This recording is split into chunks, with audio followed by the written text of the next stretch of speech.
Cases of animal cruelty rose in Norfolk last year. But why is it happening, and what more can be done to stop it?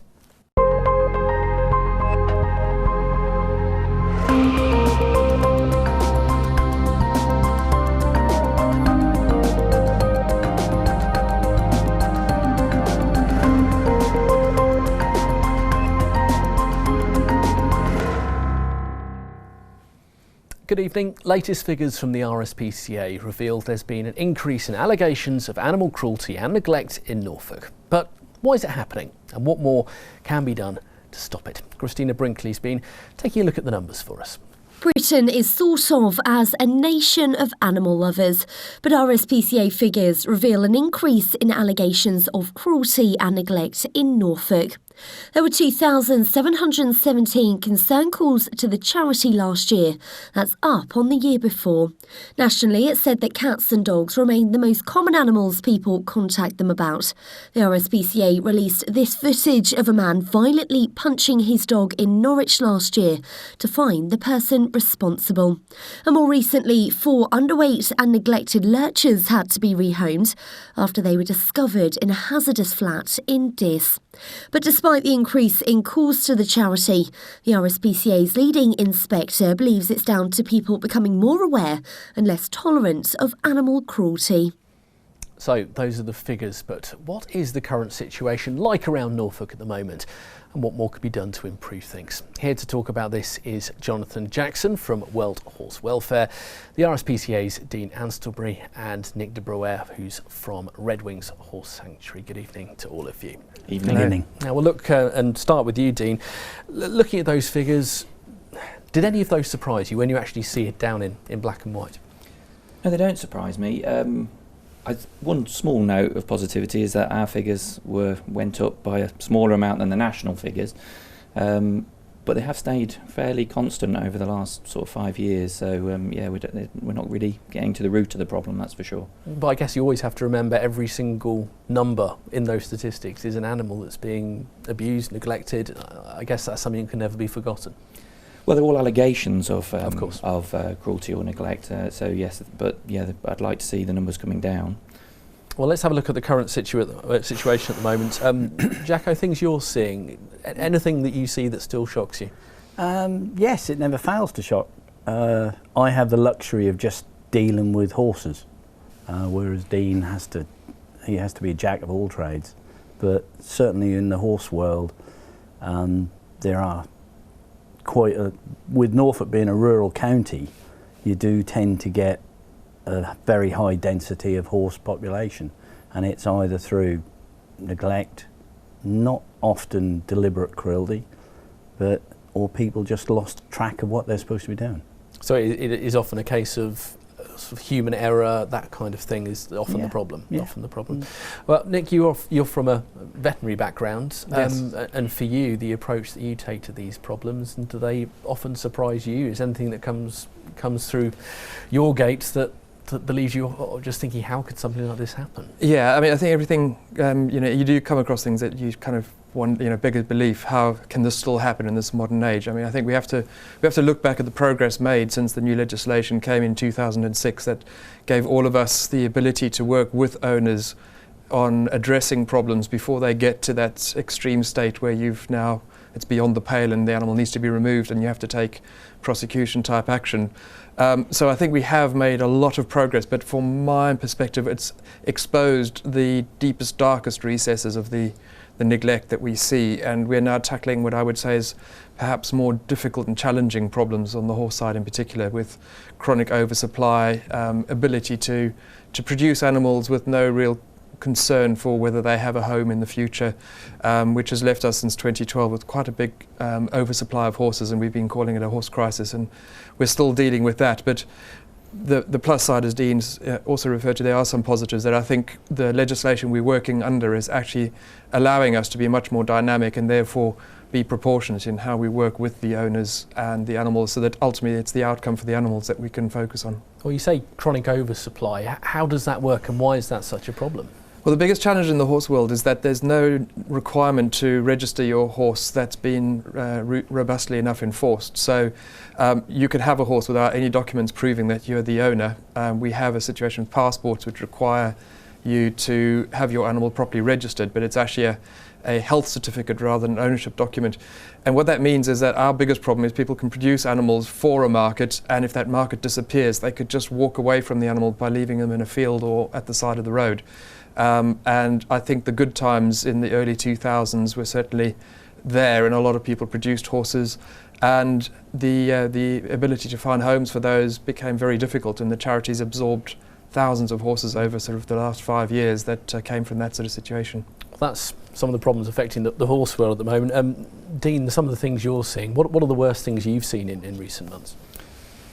Oh, well, you know, it's an early evening show. I've seen some really shocking stuff, you know, from cats being cut up, you know, not just from deliberate cruelty like that to neglect that becomes deliberate. You know, there's often people try and separate the two and say, well, you know, there's active cruelty and then there's passive cruelty, as if passive cruelty perhaps isn't as serious as active cruelty. But there comes a point where neglect becomes deliberate, where you are not doing something when you should be doing something, and you know you should be doing something. You see that an awful lot. Now, thanks to the Animal Welfare Act, we can intervene much sooner, which did lead to, you know, a drop in numbers of cases going to court, which is just brilliant. A lot of those cases before the Animal Welfare Act, we'd have had to wait till the animal actually suffers before we could do something about it, whereas now we can step in and give enforcement notices, that sort of thing, and instructing people to improve their welfare standards. So it's really only a type of person who doesn't see that those sort of things mean anything to them, you know. So I've given a notice, I've been very firm about it, and they're still choosing to ignore that. That's quite a serious matter, really, that somebody really doesn't feel that the law applies to them. Because when you're dealing with one of these cases, as you say, some of them are pretty horrendous. I know I've been working in this game long enough to have seen a lot of pretty horrible cases that have come through, and they affect me. How does it affect you when you're having to deal with it day to day? Well, I do think about them. You know, I've been inspector for 23 years, and I can remember some of the worst cases, you know, very vividly. And but you do get a professional detachment. That's not to say that when you get home that you don't think about those things. I mean, I joined this job because I love animals, and I want to see people do right by them. So when you see the truly shocking things, it does have an effect on you. Okay. I think you have to look at the end game. We're here, all of us, is to help animals, and it's not what's happening in the middle, it's what you're trying to achieve at the end. And if you can help the life of one animal, you've cracked it. Then you've made that difference. Yeah. Well, let's take another look at examples of some of the animal cruelty cases that have happened in Norfolk recently, and this is one that frankly not only shocked Norfolk but shocked the whole country just a few days ago. This was the Norfolk family who'd been speaking of their heartbreak after they came home to find the burglars had not only ransacked their house but they'd actually drowned their puppy in the bath. Cockapoo Benji was found dead at a home in Galston early last week. It's thought he may have been killed by the thieves. Whoever's done it, they've put an image in my head now that I'll never forget. Not in a million years. No, I won't either. And putting my brother-in-law through it as well, having to wimps it. Just seeing that poor thing in the bath was horrendous. He's a dog, you know, playful puppy. Well, that case there, it's as blatant as they come, someone abusing an animal. But Dean, when there's something that blatant, how do you actually compute that when you're investigating something like that and looking at something of that kind of ilk? It's unfortunately something that I've seen before with breaking. It's just, I don't know, the morality of somebody who can commit that kind of act is I don't think you can define it or make any kind of reason for it. I mean, it's just so low. It's just such a low act. I just don't, you know, I can't explain it at all. And I find that often through the cruelty cases that there's no reason why they've done it. You know, there may be reasons put forward, you know, that but they don't stack up. You know, and I can't you can't explain that. Can't be explained. Well, one thing we were talking about a moment ago was some of the excuses and the reasoning people might give for not looking after an animal properly. Jacko, I'll come to you first. What kind of things do you hear from people if you've gone in somewhere or you've... I love it. What kind of things do they say? I love it. And it's as simple as that. Yeah, you've got an animal which is emaciated and been left and not cleaned, so it's living in its own filth, and they'll say, "Oh, I love it. I've had it for 20 years and I love it." And you can see that the thing is just a wreck. And that's something you hear an awful lot. Yeah, yeah. Can they give any better excuse for why it's got into that state? I've just called the vet. I've just called the farrier. Finance. There's a long list of things. We're often told that they've forgotten more about how to look after animals than we'll ever know. So there's a sort of challenge that their knowledge is superior, therefore the situation we see isn't as bad as we think because their knowledge is quite strong. But I think that the trouble is you start dealing, and we should really have a human psychiatrist on the sofa here with us, because I think you start to delve into people coping with making excuses. Sometimes it's quite clear they know they're in trouble, and then the excuses are just a way of mitigating. Other times I think you do deal with people who genuinely haven't got a way out, and they'll either make stuff up or it's beyond, we do deal with some situations of mental incapacity where they're not sure whether or not actually what they've done is inadequate. So I think you'll see more and more that the charities have people working on the education side that are trying to understand what the motivations are behind why people do these things, because it's actually pretty complex, as complex as anything else to do with human behaviour. Okay, well, we'll move into part two shortly, where we'll be looking at what the solutions are, maybe a bit about why these numbers are still going up. But do stay with us. After the break, we'll be talking more about animal cruelty and what more can be done to stop it.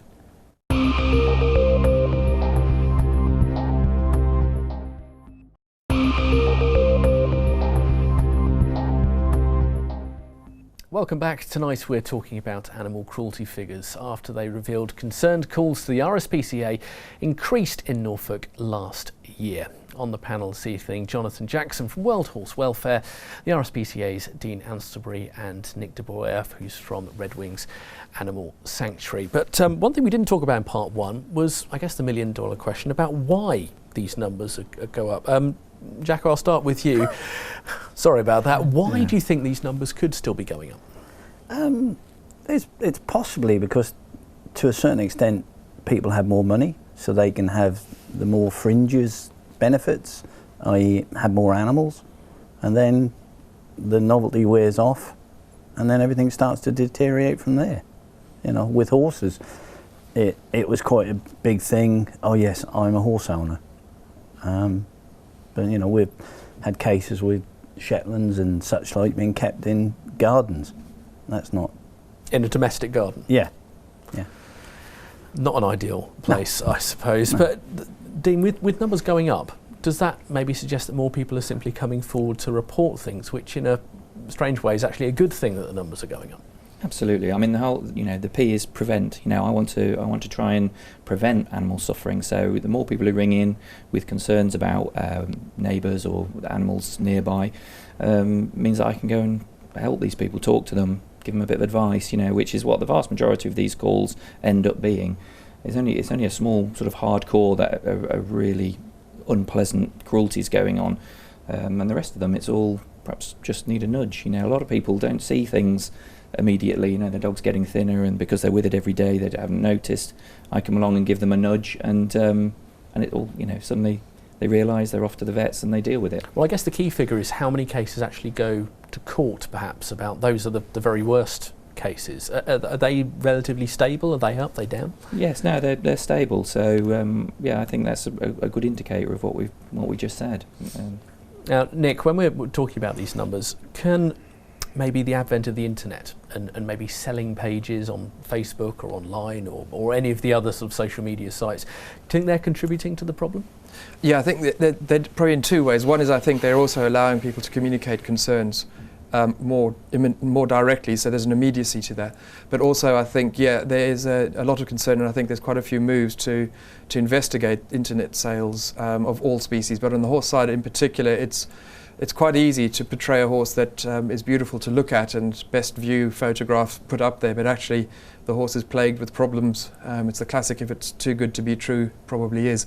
And you know, stunning looking horses that are then taken home after exchanging money that turn out to have a multitude of expensive problems that you either cannot fix or they're going to cost you a fortune to fix. So I think there's a real concern that people perhaps get drawn into being involved with horses in particular through the internet, where they don't do the proper due diligence and might end up with a very big mistake on their hands that they can't recover from. Dean, you're nodding there. I guess is that true across the whole animal kingdom? That's right. It cuts across all species. Yeah, I think it's part of sort of the nature of our society, which is this. You know, I want this, I'll have it now, and people aren't. For some reason, they think we've almost got past it with little sort of second-hand cars, and you know. But with animals, people sort of think, I want a whatever cocker spaniel. I'll get one, and now they can just type in, find their nearest supplier. Doesn't matter if they're good, bad, or what. There's no efforts made to check on them, and they will just buy it from there. Or someone could write anything, couldn't they? They could write, you know, good with kids, you know, good temperament, had all its jabs. But if they've not got any of the backup, for example, or whether it's a horse, cat, dog, rabbit, whatever, they'll never know, I suppose. And some very troubling cases of puppy farms becoming massively profitable businesses, I think, have probably been directly linked to the ease with which they can offload their puppies, with that sort of barrier of going to visit the owner having been taken down by the internet, being able to provide that very immediate, you want this breed, you can have it. And they've become smarter as well. There's the sort of darker end of animal ownership, like animal selling, like that. They are now setting up houses where you can go and see the puppies within a house environment, even though they were never living there. They've become switched on to the messages we send, which is, you know, see the pups with a parent, for example. You know, they know that's what people are kind of starting to tune into and want to see. So they're providing it in a kind of dodgy way. So what more can the public do to actually fight back against that kind of thing? Well, they're in a tricky position, aren't they? I mean, council licensing of breeding establishments is still in place. You know, see if they're a licensed breeder, then that means they're inspected regularly. So that would be my first port of call. Social media, has rating systems to see whether people are good sellers or bad sellers. It doesn't protect you completely, but do some work, do some due diligence. If you've got any doubts, Norfolk have got an excellent proactive trading standards department. Ring them and tell them what's on offer. Just because it's on the internet doesn't make it true. Well, let's have a look at some other examples of problems that have been in Norfolk recently. We'll hear more about those in a second, but first let's hear from Amanda Hopkinson, whose cat Buster was attacked. The vet, when she shaved the cat to perform the first operations, became convinced that somebody had either grabbed the cat and shaken him very, very hard and then yanked his tail, because the vertebrae at the top of the tail were completely snapped, and in fact the tail had to be amputated then. Or else had just sort of picked him up and swung him round by the leg and the tail, or something like that, because everything was out of joint. Another pretty heartbreaking example hearing about Buster there. But we were talking a moment ago about the internet. If we flip it round, can the advent of smartphones and that kind of technology actually make it easier for people to report? Say if people are walking past a field and they see a horse that they think isn't in a good light, can that help? That's a two-edged sword. Mm-hmm. Yes, if they're walking past and they see it, brilliant. But there are so many people who go on, can I say Facebook, and never ever seen an animal, but because they've seen it on Facebook, ring organisations like ours to report an incident. So we can waste time and effort going and looking at something which is just hearsay. So if you've seen it, report it. Is that a regular problem though? Yes. How regular? Certainly with us. I suppose ongoing. I think. I think it's understandable that people are rightly upset when they see something posted that appears to be cruelty or suffering. The biggest challenge, I think, can then be to expect immediacy in the resolution of that, and the charities, it takes time to investigate, and I think people don't appreciate that in order to be effective, the charities have to be professional you have to treat your examinations with the right care so that the evidence is actually acceptable to the courts. And we're quite often working behind the scenes incredibly hard to resolve a welfare problem. And there's a lack of patience that animals aren't immediately whisked away, or that we don't appear to see the change. But actually it can take 6 months to a year to get a case to court, and it can certainly take a while working with owners who have so many animals that just removing them all is not necessarily the solution in that case. So the charities are staffed with very professional people, so the major charities have put a lot of energy into making sure that they get the result. As Jacko said earlier, the result at the end is that the animals are helped, and sometimes that means working through the owner and with the owner. And so as much as we like to see complaints come to us, so that if we know about it we can do something about it, but then to have that trust and that patience that we will get there in the end, and we can't always do what people want straight away. You can't just go in and take animals away. Yeah. You can't immediately lock someone up, and so it's sometimes frustrating for us to see that people don't understand. We can't tell them the details of how much we're actually doing. Well, one thing we haven't talked about yet is how we can actually stop this happening, how we can stop the cases of cruelty and neglect happening. Is it an education thing? Do the punishments need to be tougher? What do we all think? Education is always important, and certainly organisations like all of ours go to great lengths to push the education agenda. But how many years have we been telling people not to put dogs in hot cars? And you think, what a simple thing. Don't leave your dog in a hot car. It's been going on for It's not exactly breaking news, is it? No, absolutely. You literally can't educate people anymore on that one, but it still happens. It's happening this weekend. It's happening all last week with the hot weather. No doubt I'm on duty this weekend. It'll happen this weekend. So, education has its place. There's still this kind of concept that, well, yes, it does it, but it doesn't apply to me. But it does. It does apply to you. And people should realise that. Well, when it comes to the punishment side of things, is the current setup good enough? Do the punishments need to be tougher, in your opinion? I'm not so sure about the tougher. I think if magistrates and judges were more specific, it's all very well banning somebody, but they'll just say, oh, well, it's owned by my nephew or my niece or whatever. Whereas if they said, right, yes, you're banned, but you cannot have any animals on your premises or any land you're involved with, that would change the picture completely. We all go to jobs where you think, hang on, they're banned, they shouldn't have a dog, a cat, a horse, but then you get there and they say, oh no, it's not mine, it's theirs, and there they are standing beside it. And I guess that's quite difficult to prove otherwise, I suppose. Nick started off by saying proving ownership, and that is the big thing. I've got a passport, but that's not proof of. Well, all of this is on the national agenda at the moment, isn't it, Nick? Yeah. What would you like to see come from that? Well, I think one of the big things that the whole horse industry and sector have been working together on for a while is to actually make the passport system fit for purpose, and without a database to be able to trace. You can find a horse with a microchip. If not, you might even be able to identify it via its simple description. But without a database, it's a huge job to actually then go looking in all the different avenues to try and link them. It's still possible to dispose of a horse to a new owner without that being correctly updated. So we feel that if people know that accountability is easier for the trading standards and the RSPCA and us to find somebody who's neglected their animal, that actually there will be a higher level of deterrent, because the chance of getting caught will go up dramatically. So we really just want to see maybe what we've been ID promised. And again, more education. Gentlemen, thank you very much indeed. That is all the time we've got for this evening. If you do want to get in touch, you can find us on Facebook. Just search for Mustard TV. Now, no show this time next week, but do make sure you join us in 2 weeks' time where we have a local election special. Have a very good night.